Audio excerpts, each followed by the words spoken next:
Clare hosted Limerick. Paul O'Neill reports on that one.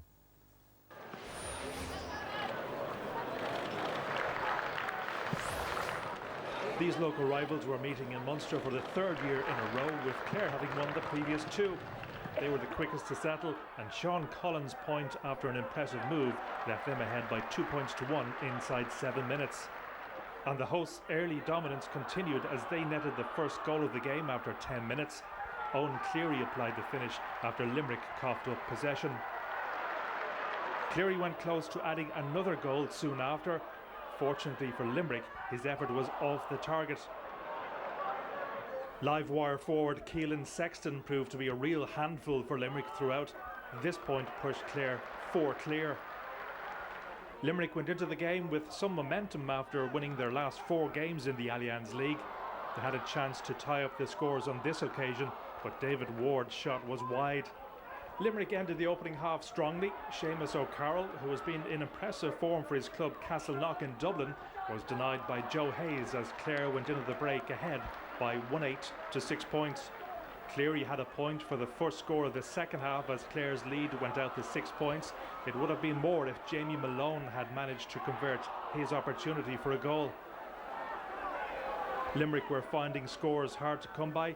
Danny Neville's point raised the flag for them for the first time in 20 minutes. Still, the goal chances kept coming for Clare. Sexton had the latest, but O'Sullivan was equal to the shot and Limerick were off the hook. A goal did arrive for Limerick in the second minute of injury time.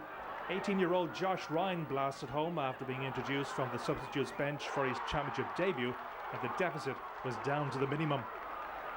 As Limerick battled to equalise, they were reduced to 14 men. Neville disagreed with referee Cormac Riley's decision to award a free to Clare and earned himself a second yellow card and then a red.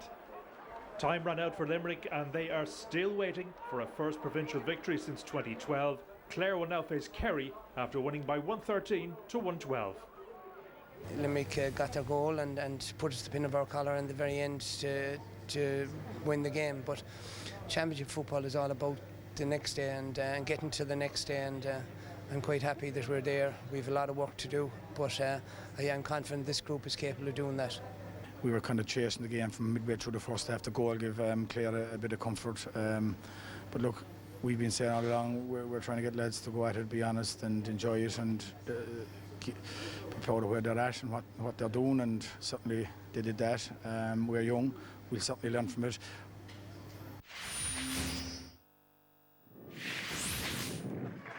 Fraherfield in Dungarvan was the venue for the opening Munster Football Championship clash between Waterford and Cork. The Gaisha men had not beaten Cork in the Championship since 1960, with the Rebel County hot favourites against the Division 4 side. Waterford started the stronger. A good run from wing-back James McGrath found Tommy Prendergast in space to get their opening point from play. Cork struggled to find a way through Waterford's blanket defence, but when Mark Collins' pass found Colm O'Neill in space, he flicked the ball across goal and Paul Kerrigan was in hand to bundle the ball home, leaving the score 1-1 to 2 points in Cork's favour.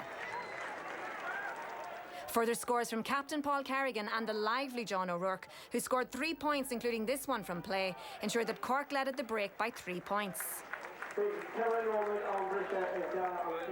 Cork had 2 goal chances at the start of the second half to go further ahead, but instead a Joey Veal free found Gavin Crotty, who scored amid confusion in the Cork defence. Waterford increased the pressure with points from captain Paul White and the impressive championship debutant Donny Branagh, who scored 6 points to leave them 2 clear after 50 minutes. Cork were in trouble and Donegal O'Connor was sprung from the bench, with the Ballydesmond man getting 3 points to put Cork back in front by the minimum 1-9 to 1-8. But the Rebels were soon reduced to 14 men when a rash challenge on Brian Luby from Alan O'Connor, who had replaced the injured Aidan Walsh, saw him receive a straight red card.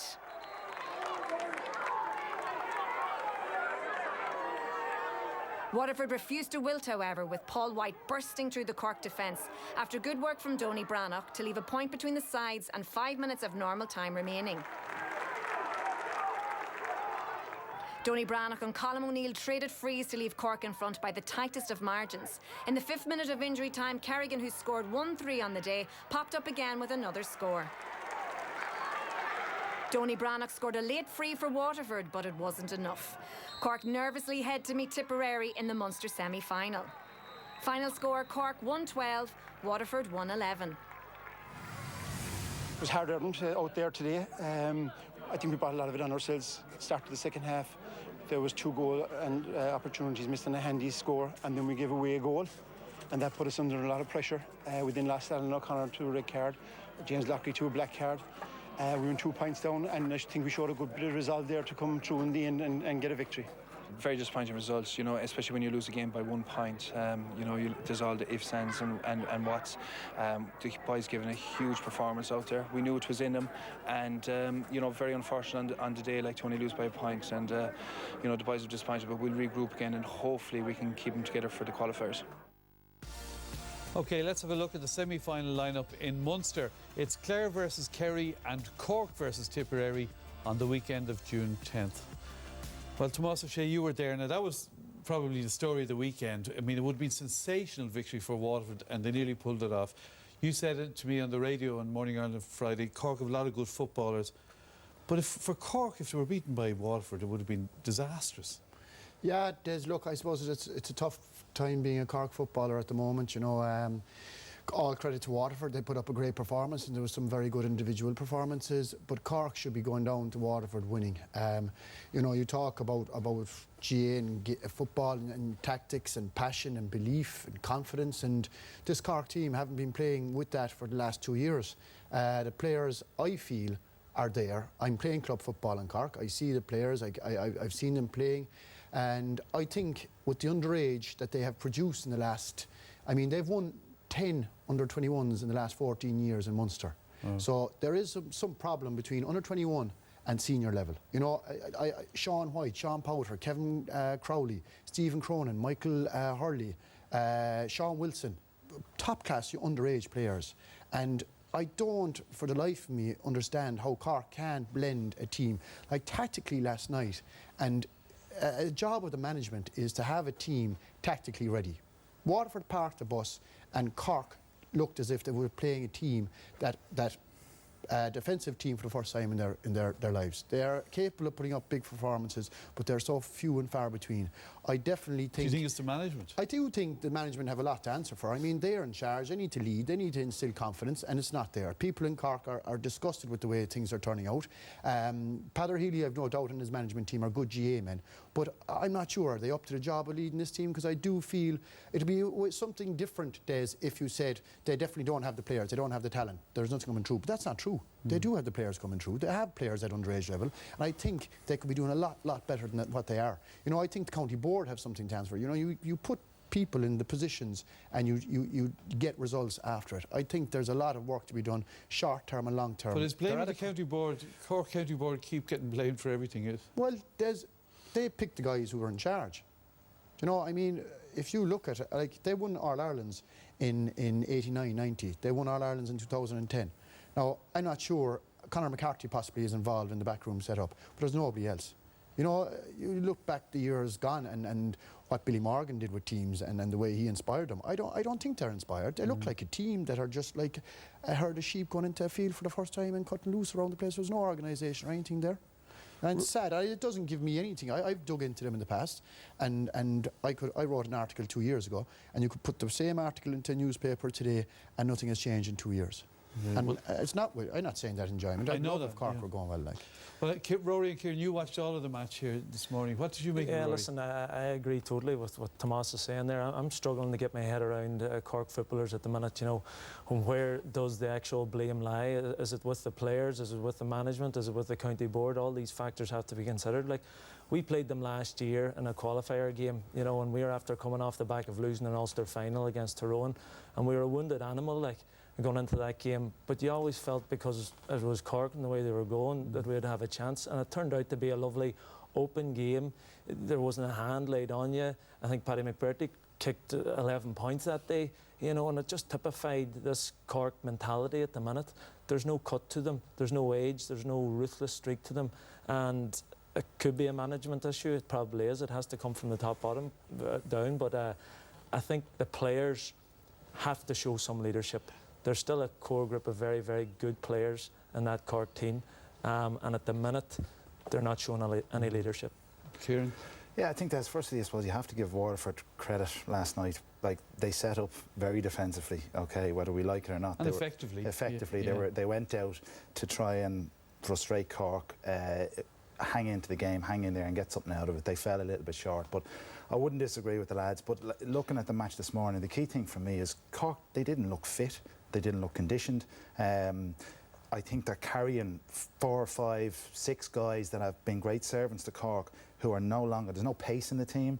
They were clueless. Some even a Colin O'Neill taking frees from the left-hand side of the field that were, you know, they're 1 out of 10 pots. Their shot options are really poor. It was a really, really poor performance, lacking leadership. And I concur with what the lads have said. There's a huge problem there, but they won the game.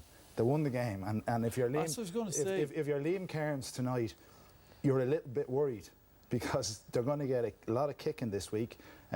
You would expect that there's a better performance in them, and he probably was hoping they'd coast through that game and kind of catch them cold again. Because you've all had, Tomas, I mean, but they certainly won't trouble anybody. Kerry will destroy them. You just got over Longford one year, and you got a lot in Killarney, but you went on. Did you go on to win the All Ireland that year?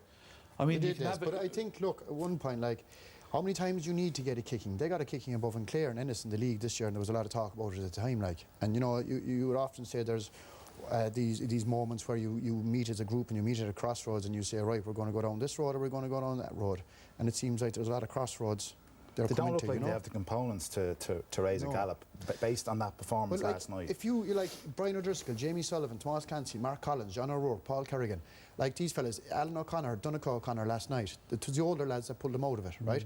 But I still believe, like, if you mix that with the young fellas that are coming through, they have to be better than what they're producing in the last year and a half. They have to be. You could also ask the question, you know, is the manager being too loyal to these boys? You know, you're saying that they've won 11 or so Munster under-21 championships. Like, surely there's talent, as Tomas is coming through, and it's not been given a chance. Maybe the manager is being too loyal to some of those older serving players. Right. Kieran, a word on Clare and Limerick. Limerick performed very well. I mean, Clare have had a very good 12 months. Yeah, we like Clare were in the quarter-final of the All-Ireland last year, Des. We had a great run through the qualifiers. They got over the line today, but they were in control of the game all the way through. Limerick got a late goal. They're a good side, they're a development side, Division 2 side, and you could see there was a gap, a Division 2 side against a Division 4 side. They done well. Unfortunately, they're on the wrong side of the draw because they have to face Kerry again. They lost, 11, 12 points in both games to Kerry last year. But listen, the games in Ennis, they won't have any fear, but unfortunately Kerry are improving as well, so it's going to be a tough semi-final for them. OK, well, speaking of Kerry, means we must address that story by John Green in today's Sunday Independent, that a Kerry footballer failed a drugs test after last year's league final. That's a full 12 months ago. Now, this story only came out because of an old-fashioned scoop, so it does beg the question, is that good enough? I mean, it would seem that people are serving suspensions for these offences, possibly behind closed doors, that we might know. There is a statement that the Kerry County Board issued in response to it, and it says that on the 24th of April 2016, over a year ago, Brendan O'Sullivan underwent a routine Sport Ireland doping control